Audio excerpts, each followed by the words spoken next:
Hello friends, welcome to my channel Poojas and this is the very first episode of Stamped. So आप सोच ही रहे होंगे ऐसे अतरंगी गाड़ी पे मैं कौन सा सिटी और कौन सा कंट्री आ गई। ये हम आ गए थे अपना बैकपैक लेके सीधा थाईलैंड। तो हम लैंड कर चुके थे अर्ली मॉर्निंग BKK एयरपोर्ट, जिसको स्वर्णभूमि एयरपोर्ट भी बोलते हैं, और एयरपोर्ट के अंदर से आपको शटल बस वगैरह सब कुछ मिल जाता है। बट हमें बैंकॉक घूमना नहीं था पहले दिन ही। हमने क्या किया, सीधा वहाँ से टैक्सी पकड़ के निकल गए मोचिट बस स्टेशन। जाते जाते ये बैंकॉक सिटी का नज़ारा तो आप देख ही सकते हो। हमारे मोबाइल पे हमने ग्रैब और गोजेक ऐप इंस्टॉल कर लिया था, जो कि था बोल सकते हो ओला उबेर की तरह, काफ़ी कन्वीनियंट पड़ता है। तो सीधा हम आ गए ये बस स्टॉप में, और पहला चीज़ जो हम इंक्वायरी करेंगे कि कहाँ से बस मिलेगा और टिकट्स वगैरह कैसे कहाँ से मिलता है। तो ये आप बोल सकते हो one of the best bus stop है, जहाँ से आपको कोई भी सिटी के लिए आसानी से बस मिल सकता है। तो हम लोगों ने टिकट बुक कर चुके थे और थोड़ा बहुत रेस्ट कर रहे थे। फिर हम लोगों ने बस स्टैंड से ही ले लिया था 2 सैंडविच, क्योंकि हमारे बॉडी को एनर्जी का बहुत ज़्यादा ज़रूरत था। वैसे तो बस स्टैंड काफ़ी क्लीन है, मेंटेन्ड है, आप यहाँ पे बैठ के खाना भी खा सकते हो, इवन वॉशरूम पे आप फ्रेश भी हो सकते हो। इवन सबसे बेस्ट पार्ट है, थाईलैंड पे हर जगह पे आपको लॉकर फैसिलिटी मिल जाता है। अगर आपको 1 डे ट्रिप या कहीं पे भी जाना है, आप बैग रख के जा भी सकते हो। तो ये हम पहुँच गए पटाया, और पटाया में बस से उतरने के बाद सबसे पहली चीज़ जो हमें दिखी, सामने ही टुक टुक वाले भैया थे जो हमें पूरा पकड़ लिया कि उनसे ही हमें घूमना है। तो फिर हमने भैया से थोड़ा बहुत बार्गेन भी कर ही लिया, दो उनको हमारा इंग्लिश समझ नहीं आ रहा था। तो हमने यहाँ पे यूज़ किया गूगल ट्रांसलेटर उनको अपना भाषा समझाने के लिए, जो कि सेकंड टिप्स है अगर आप थाईलैंड घूमते हो तो। वो 500 बात में मान गए थे हमें थाईलैंड घुमाने के लिए। 500 बात इक्वल्स टू 1000 रुपये इंडियन रुपीज़ होता है। तो जो पहला स्पॉट हम आ गए थे पटाया, जो कि था टाइगर पार्क पटाया। बहुत फेमस है ये जगह, एंड आई विल रिकमेंड कि आप कभी भी थाईलैंड घूमने आओ तो पार्क पटाया तो कभी भी मिस मत करना। वैसे तो थाईलैंड पे ज़्यादातर हर सिटी में एक टाइगर पार्क होती ही है, यहाँ का फेमस ही ये चीज़ है। बट पटाया वाला टाइगर पार्क ज़्यादा अच्छा है। यहाँ पे सिर्फ 5-10 नहीं, मोर देन दैट बहुत सारे टाइगर्स रहते हैं, और ये लोग well groomed and well trained होते हैं। मैं आपको दिखा देती हूँ, पीछे ये सारे टाइगर्स खुले हैं। बेसिकली क्या है, यहाँ पे टाइगर के साथ सेशन कराया जाता है। Small cups, medium and big size tigers रहते हैं। आप देख ही सकते हो, ये देख के कौन बोलेगा कि ये शेर है। It's look like domestic cat.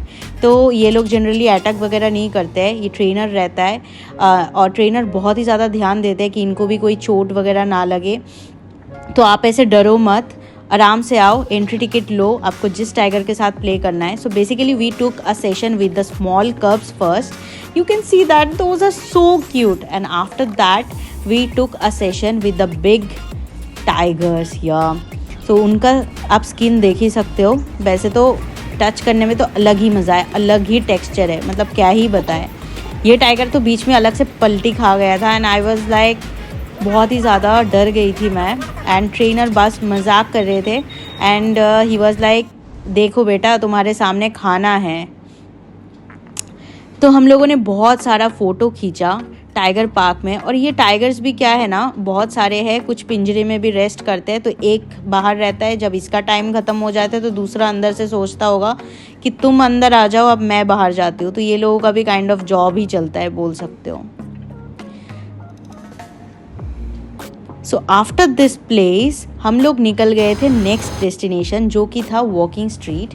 सो नाम से ही आप समझ सकते हो कि वॉकिंग स्ट्रीट फेमस होता है basically, you can say that as adult lane और नाइट लाइफ के लिए। यहाँ पे पटाया के फेमस जितने भी पब्स, बार और फिर थाई मसाज सेंटर्स, ये सब इस रोड पे होता है। बेसिकली जो यंग एज ग्रुप और फ्रेंड्स के साथ जो लोग आते हैं, तो वो लोग यहाँ पे स्पेंड करते हैं टाइम। बट हाँ, Thailand is famous for all those stuff, so you can also do this things in other city as well, in like Phuket और नॉर्दर्न थाईलैंड, बैंकॉक और अदर प्लेसेस। यहाँ पे आप देख सकते हो ये बीच है। बीच से आप पटाया सिटी का बोर्ड भी देख सकते हो, और यहाँ पे जो आप बोट या फेरी देख रहे हो, यहाँ से लोग जाते हैं coral island. But basically I will recommend जो बीच वाले प्लेसेस हैं आप वो साउदर्न थाईलैंड में ही कवर करो, लाइक फुकेत, क्राबी, जो मैंने पहले भी बताया है। यहाँ पे बीच प्लेसेस ज़्यादा कुछ है नहीं, जो मेन है वही है वॉकिंग स्ट्रीट और उसके बाद जो tiger park and after that monasteries वगैरह है। सो रात को यहाँ पे लाइटिंग वगैरह होता है, नज़ारे आप सोच ही सकते हो डिफरेंट हो जाता है बिकॉज नाइट लाइफ है। और थोड़ा टाइम यहाँ पे एक्सप्लोर करने के बाद हम निकल गए थे हमारा नेक्स्ट डेस्टिनेशन, जो कि था big Buddha temple, which is kind of a beautiful monastery you can से। वैसे तो थाईलैंड फेमस ही है मोनेस्ट्रीज़ के लिए, आप देख ही सकते हो कितना सुंदर आर्किटेक्चर बना हुआ है ड्रैगन की शेप में। यहाँ से स्टेयरकेस से मैं जाऊँगी ऊपर और आपको दिखाऊँगी यहाँ का view. So you can see lots of Buddha statue here, and one of the beautiful statues is that big one which is behind me. This is the temple, so you need to full cover your arms, and also if you wear some kind of shorts you need to take a sarong from here and you need to go to the temple. And the best thing about this temple is you can see the best view of Pattaya city ever from this place actually. सो आप देख ही सकते हो नज़ारे यहाँ से। सो हमारे Hindu temple में भी जैसे आरती वगैरह होता है, लोग कैंडल्स जलाते हैं, तो यहाँ पे भी लोग ऐसे ही दियाज रखते हैं which actually seems to be very beautiful. आप यहाँ से छोटे छोटे चीज़ भी शॉपिंग कर सकते हो। सो या after that we came to our last destination which is named as Sanctuary of Truth।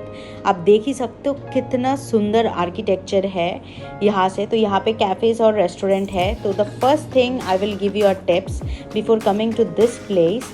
अगर आप आते हो तो ये रेस्टोरेंट कैफेटेरिया से भी आप फ़ोटोज़ वगैरह खींच सकते हो अगर आपके पास टाइम नहीं है। अदरवाइज़ आपको यहाँ पे एंट्री टिकट लेना पड़ेगा, जो आपको कॉस्ट करेगा 500 थाईलैंड बात पर हेड, जो कि काफ़ी मेरे को ओवर प्राइस लगा because it's approx 1200 Indian rupees.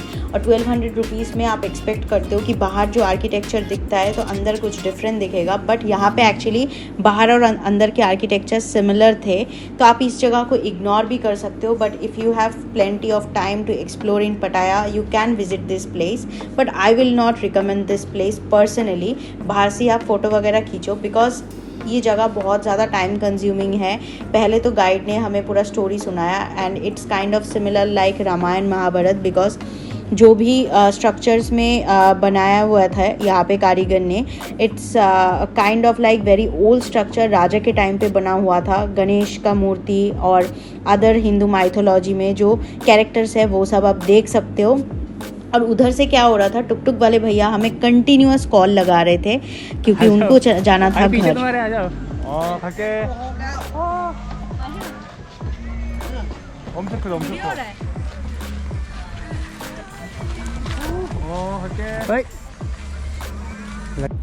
Last but not the least हम भाग के गए टुक टुक वाले भैया के पास। बहुत ज़्यादा टेंशन हो रहा था क्योंकि बस का जो लास्ट टाइमिंग है वो 6 PM है और ऑलरेडी 5 PM हो चुका था। तो भैया ने वैसे तो हमें जल्दी पहुंचा दिया। ये बीच में ये जगह है जिसको बोलते हैं अंडर वाटर वर्ल्ड, जो हमने स्किप कर दिया था बिकॉज ये हमें दूसरी जगह पे कवर करनी थी। थोड़ा सा ट्रैफिक में भी फंसे, बट एट लास्ट 5:55 को भैया ने हमें एग्जैक्टली बस स्टॉप में उतार दिया और भाग के हम बस पकड़े। तो आप देख ही सकते हो बस आ चुका था और फिर बस वाले को बोल के हमने 5 मिनट थोड़ा सा रेस्ट किया and it is like we are very happy कि एक नया कंट्री में आके एक नया सिटी में आप एक टुक टुक लेके कवर करते हो और काफ़ी सारी चीज़ नया आपको सीखने को मिलता है। So yeah we are planning and we are also excited for our next city. तो देखते हैं कैसे जाता है ये सफ़र। Stay tuned, do not forget to subscribe and this series will be continued. So thank you.